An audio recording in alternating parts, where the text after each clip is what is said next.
Hey everybody, welcome back to the channel, man. If it's a day called today, we're talking guitars and life. So I will pop the neck off, and we'll see what we've gotten ourselves into here for sure. I really need to clean my area up first, but I ain't going to. So we'll just pop this bad boy off, and we will see what happens. And I will edit out the mundane part in the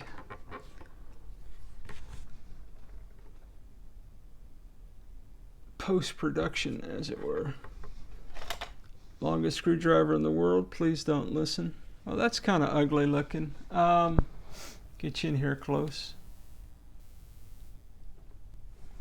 So I don't know if you could tell this or not from where you're watching from, but this screw, you see how it's kind of sticking up on one side and not the other? So this screw is not flush, it's more angled into the body, and then this one is kind of angled the other way. So that always makes things fun when screws do not perfectly align. But, you know. What's the ramifications of that? I don't know.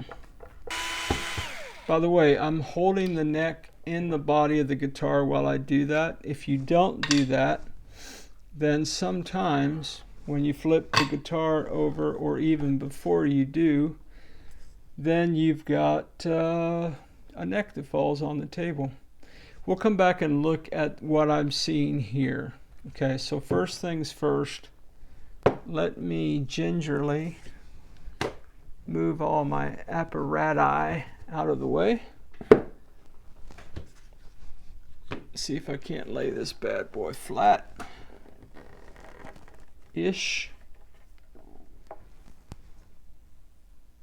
And we'll see. Is this neck just going to fall out? Nope. Wow. That neck is in there, Jack. There's a little bit of movement. Hey, I forgot to mention that the strings of the guitar lined up evenly over all of the pickup holes, which I thought was a wonderful, wonderful thing. Just tells me that my neck alignment is good. So I'm going to attempt. Yeah, I've got a little bit of wiggle there. So she's in there. So let's just see. We can't gingerly. Okay. Neck. Oh, okay. So we got some fun stuff, right? Always fun. Pretty sure that's just buffing compound there, and you've got your little spurs sticking up. So yeah, so what I'll do is I will take a file and file those down. You can see the end of the board, how it's kind of crammed in there. But it was in there snug, and we like a snug fit on those deals. But yep, we'll come back and file that. Let me set this somewhere safe-ish. Okay. And let me get you moved up here. So, yeah, stand by, I'm coming.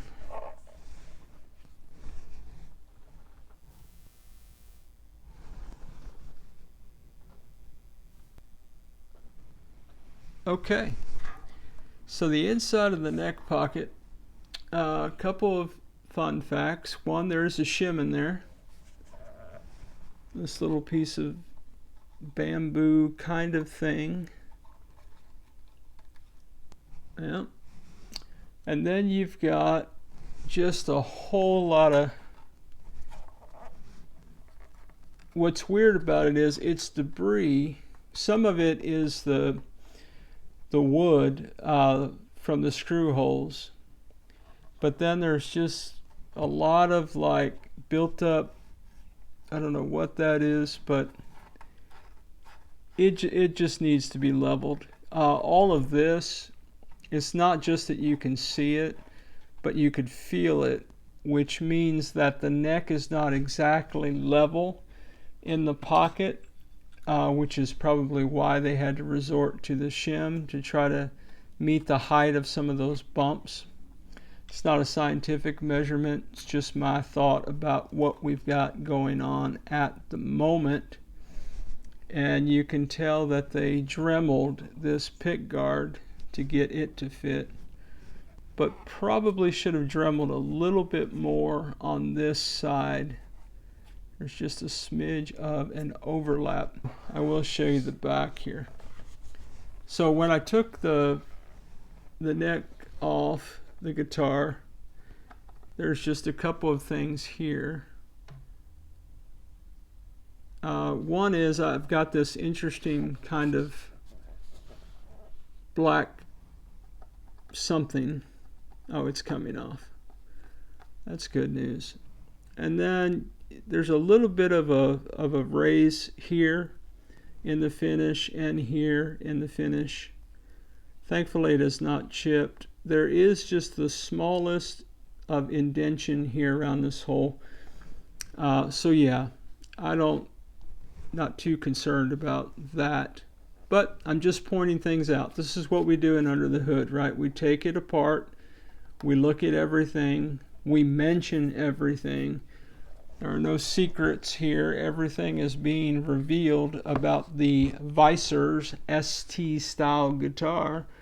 So yeah, man, I hope that you're having a fabulous day wherever you are, whatever it is that you are doing.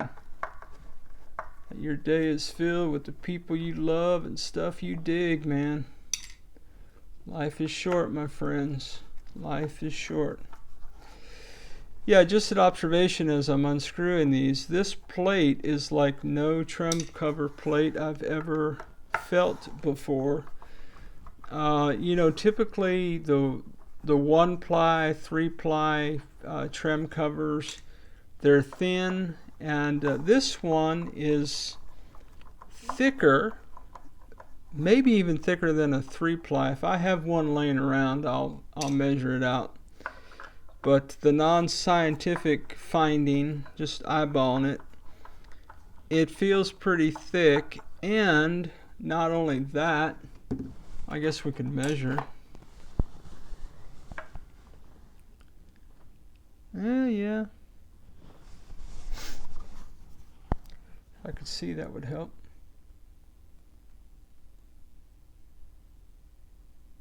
Yeah, it's almost 3 mil thick, but it has a texture to it. Very strange. Like this feels kind of like you would normally expect, but this has a texture to it, kind of interesting. Anyway, I ain't mad at nobody. It's a trem cover. Well, look at that, man. I gotta tell you, that ain't the worst cavity I've ever seen. It does have kind of the funny kind of bumpy buildup. You guys remember the Tease ST1s that I've had on the channel? They all had this kind of bumpy things too. It's just the paint kind of, you know, drips and then dries, and this just has a lot of that. But there's not a lot of dirt and stuff in there. The springs are, you know, feel reasonably, you know, man, they're not super high quality springs. If you hang on the channel, what you know, hey, by the way, if it's your first time hanging out with us, welcome. Come back and hang out anytime with us. But those of you who hang on the channel know that I'm going to block this trem anyway. I'm not a trem guy, so these springs are not a factor for me. But if you were purchasing this guitar, you may want to think about replacing those springs with something more stout, particularly if you're going to trem away on this bad boy. And again, you've got your pretty thin trem block. Some people say it doesn't matter. Some people say it affects sustain. I'll let you Google and tube that to your heart's content. I am not going to get into that myself. If you like this kind of content, why don't you consider liking the video, man? Subscribe to the channel. Come back anytime and hang out at Tease Guitars and Life. And now, let's get back to it. All right. Well, we're about 11 screws away from seeing under the hood. Stand by. Okay, just an observation as I take out the last screw holding the pickguard in. This does appear to be a pretty good 3-ply pickguard. It is 11 holes. I went ahead and took off the 2 screws out of the control, the output jack cavity cover, and it is clean but looks just like the back. I know that you really can't see that from where you are. Let me see if I can correct that.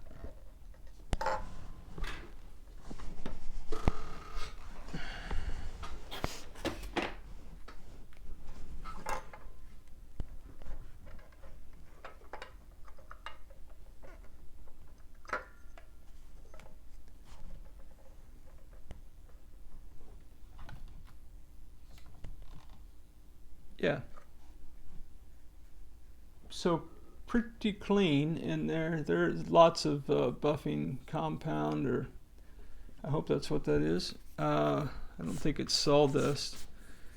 But yeah, she's clean, man. Clean as a whistle. And pretty deep too. So if I were to decide to put a pure tone output jack in there, I definitely got room for it. Definitely so. Yeah, those of you who remember me blacking out the ST1 know that one of the challenges I had was the way that that was routed made putting different cover on it a little bit more difficult than I thought it needed to be. And I just realized you're staring at the ceiling, so let me...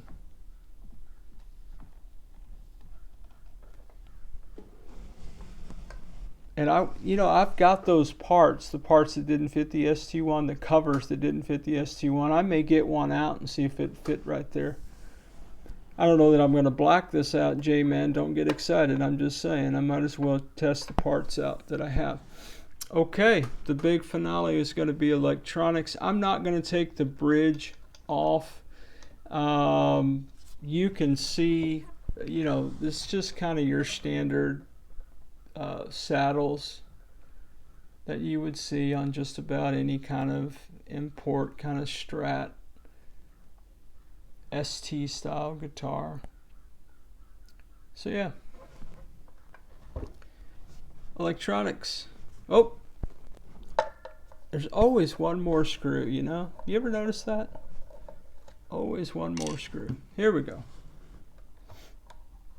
Now, again, on this style guitar, we have a ground wire that goes back to the trem cavity on the back. So, depending on the length of this wire, I may or may not have... Oh, hello.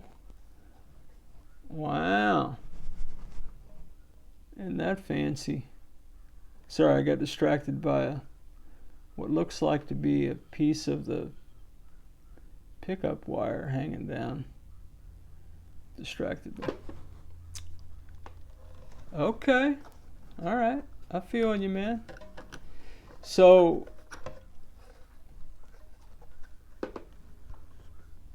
all right, here we go. Anybody want a piece of whatever that is?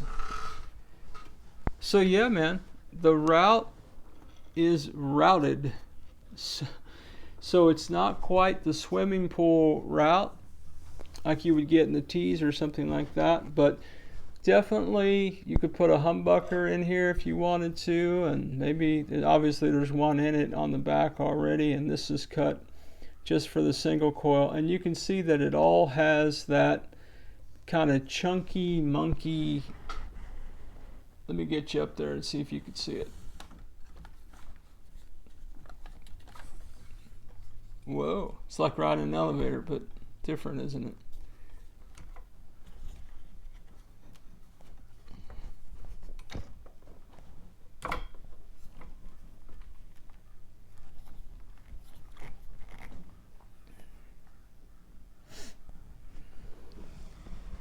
Yeah, so there you go, man. That is the electronics cavity, man. So you could just tell, man, maybe you could tell on camera all the kind of burrs. I mean, there's so much buildup and debris in here that I can literally just kind of yank it out with my hands and get to bare wood. Stop doing that. Yeah, that's a good idea. I'll stop doing that now. But sure enough, yeah, I ripped that up and went right to bare wood. All right, well, we won't do that anymore. So yeah, electronics, what we're talking about here. So there she blows, man. Got a nondescript 2 single coil. Those sounded microphonic to me, you know, ceramic.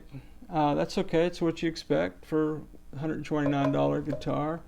And then you've got your humbucker, which you can't see.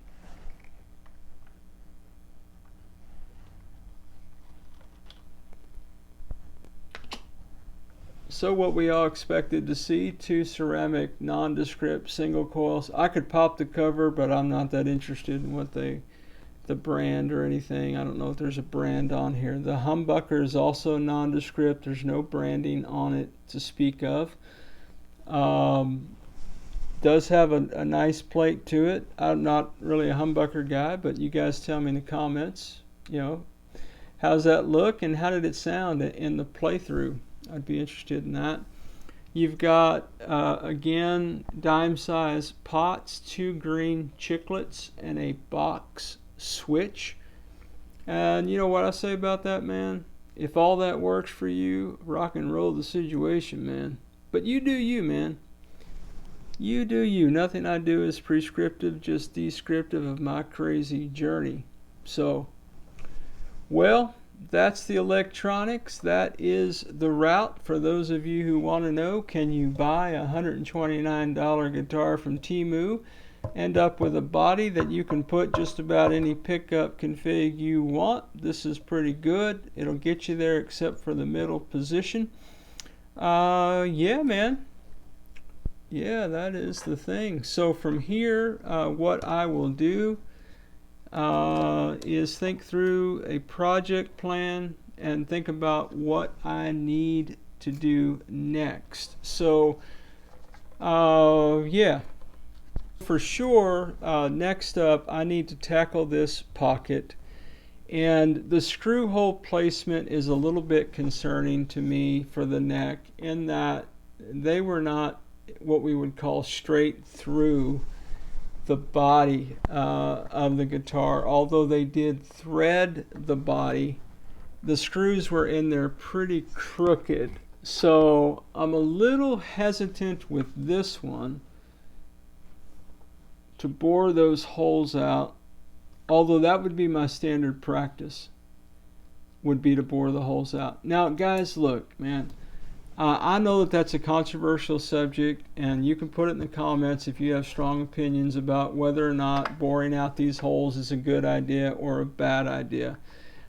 Let me just say this before you start saying those things. One, definitely do want to hear your opinion. Please share them. Two, when I say bore the holes out, I don't mean enlarge this hole to the point where this screw is just in here just all willy-nilly and there can be lots of movement. When I say bore the holes out, all I mean is taking off the very fine edges of that hole that are gripping the screw, so that the screw will just drop in the hole and go right into the neck and not thread the body. See, this hole is too big. You see that what I'm illustrating here? I think this is the hole that they use to hang the guitar up when they paint it. I'm not talking about this, okay, where you've got all this willy-nilly movement. I'm talking about just getting it where you don't actually have to screw through the body of the guitar, but the hole will still be around the screw, if that makes any sense at all. Again, I'm not trying to justify what I do or win a debate or convince anybody to do anything. I just know that when I say bore the holes out, some of you, I think, are thinking that I'm just really going to town on that and creating a problem where the whole neck can move because the holes are so big. Not talking about that at all. Okay, so go back here. So I need to clean this pocket up. I need to bore these holes out. I'm saying need, okay? Everything in guitar playing, everything, guys, is player preference. If you wouldn't clean the pocket up, move on down the road. If you wouldn't bore the holes out, move on to the next step, right? But for me, I'm going to tackle the pocket. I'm going to bore these holes out where the screw just falls through, where it can attach to the body. And then I've got to work on the fingerboard, the frets. I've got to assess a different nut, and I need to consider the locking tuner situation. I'm a locking tuner guy, and I happen to know somebody that has a sweet code for Guyker products. Hint, hint, it's in the product, or it's in the playlist. Yep. I know a guy with a sweet deal with a Guyker code. Hint, hint, that I could probably use to get a little bit of a discount on some Guyker gear. So I will be looking for some locking tuners, perhaps from them, or from wherever I can find them. Cheaper, really, be the deal. Hey, here's a fun fact. You know how I said the back of the trim cover had this kind of texture to it? The top of these pickups have that same thing. Huh. I don't know, have you guys seen that before? Am I just missing something? Is this a cheaper guitar kind of a thing, or is that a fashion thing, or is that a good thing, a bad thing? I don't know that it matters, but I've just never seen anything like that. But I think the cover, I mean, it feels, somewhat sturdy, decent, good, and all that. And then after I clean the neck pocket out and I deal with the frets and all that, and I go to put the guitar back together, I will assess whether or not we still need a shim or not. And I may move to something, like this if that's helpful, or I may just go back to what they had. My suspicion is with a flat neck pocket and sanding off and creating a smooth heel on that neck for this joint right here, I may not need a shim at all. Well, I think that's going to do it for what we've done and where we're going, man. I hope these videos are helpful, or if nothing else, you just like hanging out and having a good time, man. I always dig hanging out with you guys, man, and I just hope you're having a great day, and we'll see where this journey takes us, man, with the old TEMU guitar. As always, wherever you are in your guitar journey, man, I pray it's a long, smooth, safe, joy-filled ride for you, Jack. Rock on with your best selves, everybody. Catch you down the road.